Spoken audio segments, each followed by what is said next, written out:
তারাও নাকি তাকে এরকমভাবে মানে প্রত্যাখ্যান করার মতো কথাবার্তা বলেছে।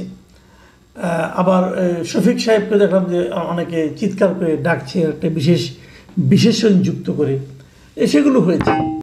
আসসালামু আলাইকুম প্রিয় দর্শক, এই মুহূর্তে দেশের রাজনীতি নিয়ে যারা ভাবেন তাদের চিন্তার অথবা তাদের আলোচনার মূল ক্ষেত্রটা কিন্তু বাংলাদেশে আর নয়, সেটা হলো ইংল্যান্ডের রাজধানী লন্ডনে। কারণ লন্ডনে আমাদের অন্তর্বর্তী সরকারের প্রধান উপদেষ্টা ডক্টর ইউনূস রাষ্ট্রীয় সফরে গিয়েছেন। রাষ্ট্রীয় সফরে বলবো, যদিও আমরা জানি উনি সেখানে গিয়েছেন কিংস চার্লস হারমোনি অ্যাওয়ার্ড গ্রহণ করার জন্য। সেটা ব্যক্তি ডক্টর ইউনূসকে দেওয়া হয়েছে। কাজেই এটা ব্যক্তিগত সফর হয়তো অনেকে বলতে চাইবে, কিন্তু তারপরে আমি বলবো, কারণ উনি তো সরকার প্রধান যেখানেই যাচ্ছেন সেটা তো সরকারি কাজই হয়, কারণ তার সঙ্গে তো সরকারের লোকজন গিয়েছেন। বাংলাদেশ ব্যাংকের গভর্নর গিয়েছেন, দুদকের যিনি চেয়ারম্যান তিনি গিয়েছেন, এগুলো তো বড় ঘটনা। এবং তার সঙ্গে প্রেস সেক্রেটারি আছে, প্রেস উইং আছে, এসএসএফ আছে, অনেকে আছে। কাজেই সরকার প্রধান যখন যেখানে যান সেটা সরকারি সফরই হয়ে যায়। কিন্তু এই সরকারি সফরে আমরা কি পেতে যাচ্ছি? এর মধ্যে জানা গেছে যে ব্রিটেনের প্রধানমন্ত্রীর সঙ্গে যে বৈঠক হওয়ার কথা ছিল সেটা অনিশ্চিত, এবং এটা নিয়ে ইউনূস সাহেবের প্রেস উইং মোটামুটি একটা লেজে গোবরে পাকিয়ে ফেলেছে। প্রেস উইংয়ের যিনি আপনার প্রেস সেক্রেটারি, উনি আবার সিনিয়র সচিব পদমর্যাদার ব্যক্তি। তো উনি প্রেস উইংয়ের পক্ষ থেকে যে প্রেস কনফারেন্সটা হয়েছে সেখানে উনি বলেছেন যে ব্রিটেনের প্রধানমন্ত্রীর সঙ্গে আমাদের প্রধান উপদেষ্টার বৈঠকটা কবে হবে এখনও নির্ধারণ করা যায়নি সময়টা, কারণ ব্রিটেনের প্রধানমন্ত্রী উনি নাকি কানাডা সফরে আছেন। পরে জানা গেল উনি কানাডা সফরে যানই নাই। তো কি হলো ভাই, মানে এত আনাড়ি লোকজনকে নিয়ে এই প্রেস উইংটা গঠন করা হয়েছে, এবং এর মাথায় যিনি শিরোমণি হিসেবে বসে আছেন, এটুকু খবর উনি সংগ্রহ করতে পারেননি যে ব্রিটেনের প্রাইম মিনিস্টার যে দেশে উনি গিয়েছেন, যে দেশে আমাদের প্রধানমন্ত্রীর পদমর্যাদার ব্যক্তিকে নিয়ে গিয়েছেন, সেখানে ওই দেশের প্রধানমন্ত্রী আদৌ সে দেশে আছেন কি নাই এই খবরটা সংগ্রহ করার সক্ষমতা ওনার নাই। দেশের টেলিভিশনগুলিতে উনি মাঝে মাঝে যান, যে একদম ফাটিয়ে ফেলেন, পর্দা ফেটে মনে হয় বেরিয়ে যাবে এরকম মনে হয়। কিন্তু ওনার দক্ষতার এবং যোগ্যতার যে দৌড় সেটা মোটামুটি বোঝা যাচ্ছে। এটা উনি কোত্থেকে পেয়েছেন, ওনাদের কাছে নাকি কোন এক এমপি এসেছিলেন, তিনি বলেছেন, তিনি জানিয়েছেন, এটার উপর ভিত্তি করে উনি প্রেস কনফারেন্স করে ফেলেছেন। যাই হোক, এগুলি যত বলবো ততই নিজেদের গায়েই লাগে, কারণ ওনাকে বেতনটা তো আমরাই দিই, তাই না?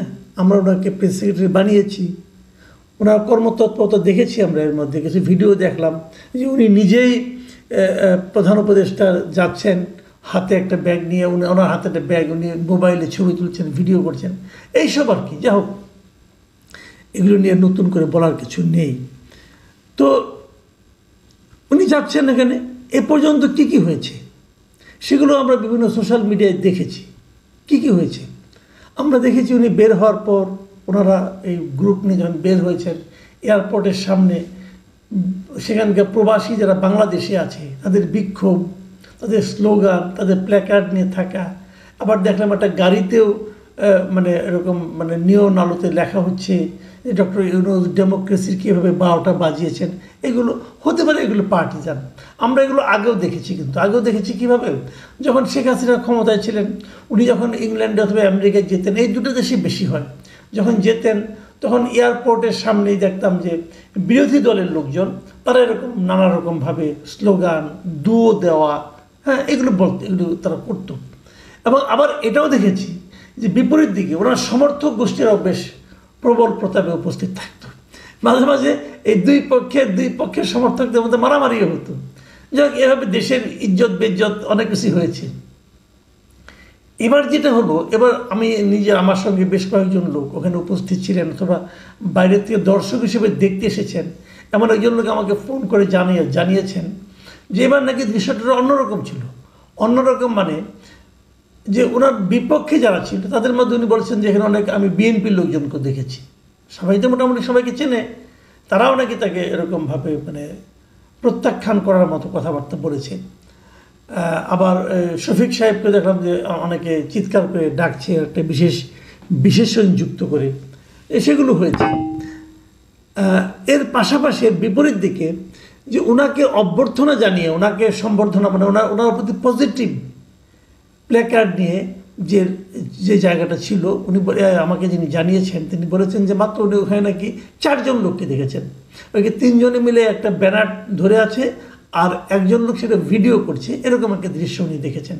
আমি জানি না আসলে প্রকৃত বাস্তবতাটা কী, তবে যেটাই হোক এটা আমাদের জন্য আসলে অপ্রত্যাশিত। আমরা চাইনি যে উনি তো কোনো দল করেন, উনি একটা অন্তর্বর্তী সরকারের প্রধান, উনি কেন রাজনৈতিকভাবে এরকম একটা বিতর্কিত অবস্থানে চলে যাচ্ছেন, কিন্তু না গেলে ভালো হতো। যা হোক, আমরা বরং একটু তাকাই যে উনি কি করেছেন এবং কি বলেছেন। এর মধ্যে উনি ওখানে গেলেন কবে? উনি গেলেন হলো মঙ্গলবার দিন, আমাদের সময় মঙ্গলবার দিন দুপুর 12টার দিকে, আমাদের সময় বাংলাদেশ সময় ওখানে যে পৌঁছে, মানে ওদের সময় ভোর, তখন ওখানে যে পৌঁছেছেন। পৌঁছার পর হোটেলে উঠেছেন, হোটেলে ওঠার পর এ পর্যন্ত দেখা সাক্ষাৎকার কার সঙ্গে হয়েছে? ওনার সঙ্গে দেখা করেছেন ফরাসি প্রতিষ্ঠান যে এয়ারবাসের এক্সিকিউটিভ ভাইস প্রেসিডেন্ট। কেন আমরা কি এয়ারবাস কিনতেছি? এয়ারবাস কেনার একটা ব্যাপার কিন্তু আমরা দেখেছি যে ফরাসি প্রেসিডেন্ট যিনি আছেন, মানে ওদের রাষ্ট্রীয় প্রেসিডেন্ট যিনি আছেন, তিনি বাংলাদেশ সফরে এসেছিলেন, হাসিনার সঙ্গে কি মিটিং হয়েছিল, তখন এয়ারবাস কেনার একটা প্রকল্প হাতে নেওয়া হয়েছিল, সেটা পরে আর বাস্তবায়িত হয়নি। যাই হোক, ওনার সঙ্গে দেখা হয়েছে। আর দেখা হয়েছে যে অল পার্টি পার্লামেন্টারি গ্রুপের একটা যুক্তরাজ্যের একদল সংসদ সদস্য তার সঙ্গে সাক্ষাৎ করেছেন। বেসিক্যালি এখানে বাঙালি যারা নির্বাচিত হয়েছেন এরাও অনেকে ছিলেন এখানে, কিন্তু টিউলিপ সিদ্দিক ছিলেন না। এটা খুব ইন্টারেস্টিং। ছাড়া অন্য অনেকে ছিলেন।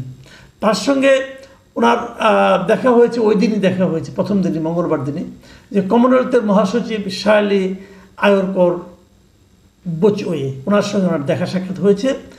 সেগুলো নিয়ে অনেক মানে প্রেস উইং আমাদের কাছে বিবৃতি পাঠিয়েছে, আমি ওখান থেকেই নিচ্ছি তথ্যগুলো।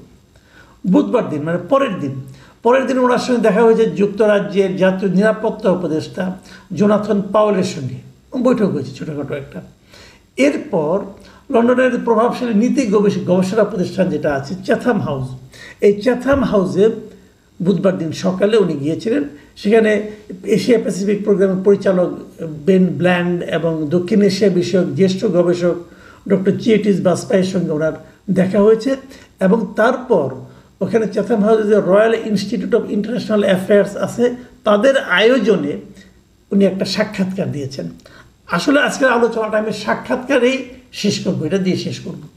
সেই সাক্ষাৎকারে কী আলোচনা হয়েছে এবং উনি কি বলেছেন এই জায়গাটুকু একটু বলি। উনি সেখানে বলেছেন, যে কথাটা খুব জোর দিয়ে বলেছেন, সেটা হলো যে 17 বছর পর আমরা সত্যিকারে একটি নির্বাচন করতে যাচ্ছি, যা আমাদের ইতিহাসে সবচেয়ে সুন্দর নির্বাচন হবে। মাথায় রাখবেন, ডক্টর ইউনূস বলেছেন আমাদের ইতিহাসে, বাংলাদেশের ইতিহাসে সবচেয়ে সুন্দর নির্বাচনটা উনি উপহার দিতে যাচ্ছেন। ওনার এই বক্তব্য নিয়ে আমার বিশাল আপত্তির বিষয়টা নিয়ে আমি পরে আলোচনা করছি। তারপরে আমি এই ফাঁকে আরেকটু কিছু কথা বলে নিই। উনি এখানে আরেকটা জিনিস জানিয়েছেন যে নির্বাচনের পর নির্বাচিত সরকারের কোনো দায়িত্বে আমার থাকার কোনো ইচ্ছে নেই। উনি বলেছেন যে ইলেকশন হলে নতুন যে সরকার আসবে তাদের কোনো দায়িত্বে উনি থাকার ইচ্ছা ওনার নেই। এই কথাটা আমি মোটামুটি অবিশ্বাস করি। কেন অবিশ্বাস করি সেটাও বলছি। উনি এর আগেও বলেছিলেন কোনো রাজনৈতিক দলকে নিষিদ্ধ করার ওনার সরকারের কোনো ইচ্ছা নেই। সেই যে ইচ্ছা নেই, সেই ইচ্ছা নেই চেহারাটা আমরা এরই মধ্যে দেখেছি। কাজে উনি যখন বলেন যে ইচ্ছা নেই, তখন বোঝা যায় যে একটা ইচ্ছা আসলে আছে, না হলে এরকম হতো না। যাই হোক, এটা আমার ধারণা উনি থেকে যাওয়ার চেষ্টা করবেন।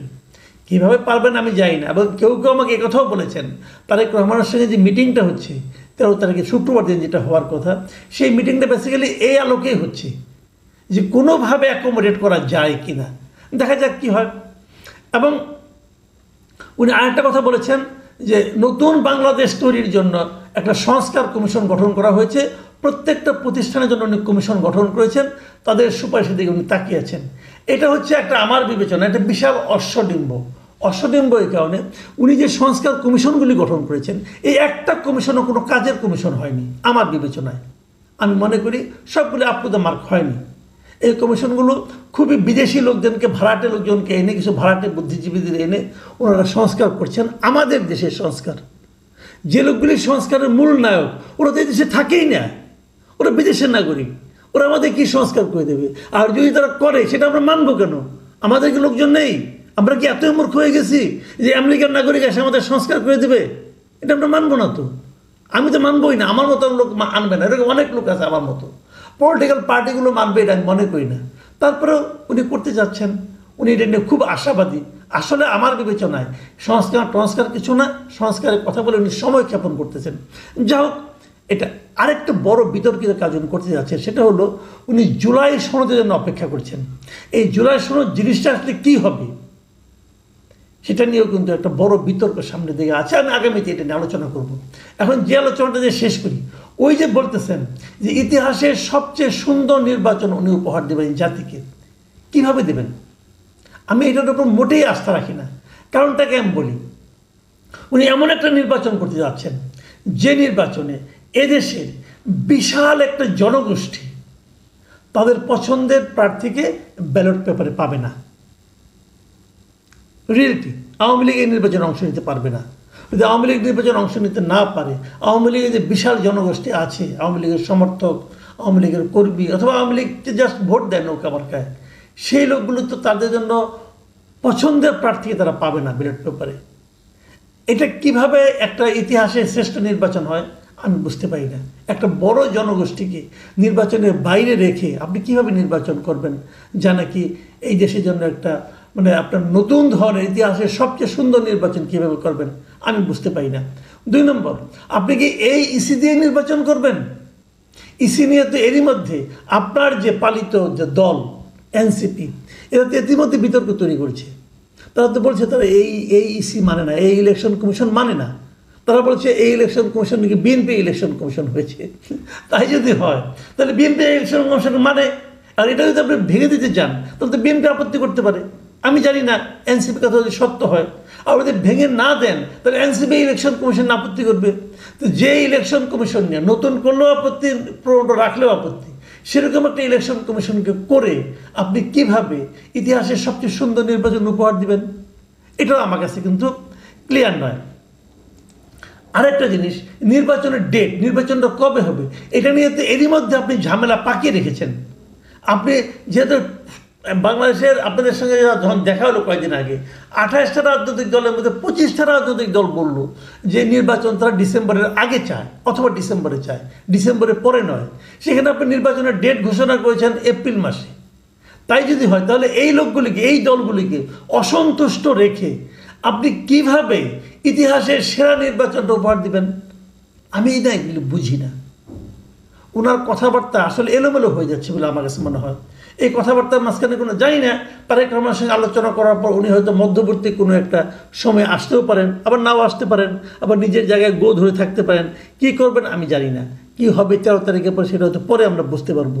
কিন্তু এটুকু তো বুঝতে পারি যে 25টা দলের মধ্যে বিএনপি একটা, যদি বিএনপি সেখানে চলেও যায় তাও তো 24টা দল নির্বাচন চাচ্ছে ডিসেম্বরের আগে। তাহলে কিভাবে আপনি এই দলগুলিকে আনহ্যাপি রেখে ইতিহাসের সেরা নির্বাচনটা করবেন?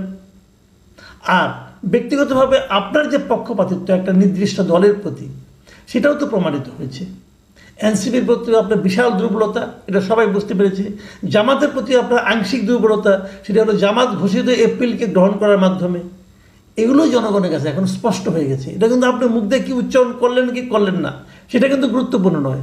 গুরুত্বপূর্ণ হলো জনগণ কি দেখলো এবং জনগণ কি বুঝলো। এই যে পাবলিক পারসেপশন, এই পাবলিক পারসেপশনকে আপনি কিভাবে উপেক্ষা করবেন? তো এরকম একটা নেতিবাচক পাবলিক পারসেপশনকে সঙ্গে নিয়ে, পক্ষপাতদুষ্ট পাবলিক পারসেপশনকে সঙ্গে নিয়ে আপনি ইতিহাসের সবচেয়ে সুন্দর নির্বাচন উপহার দিবেন, এটা কি সোনার পাথর বাটির মতো শোনাচ্ছে না? প্রিয় দর্শক, আগামী দিনগুলোতে কি হবে আমরা দেখার অপেক্ষায় থাকব। আপনারা সবাই ভালো থাকবেন। এখন এই পর্যন্তই। আল্লাহ হাফেজ।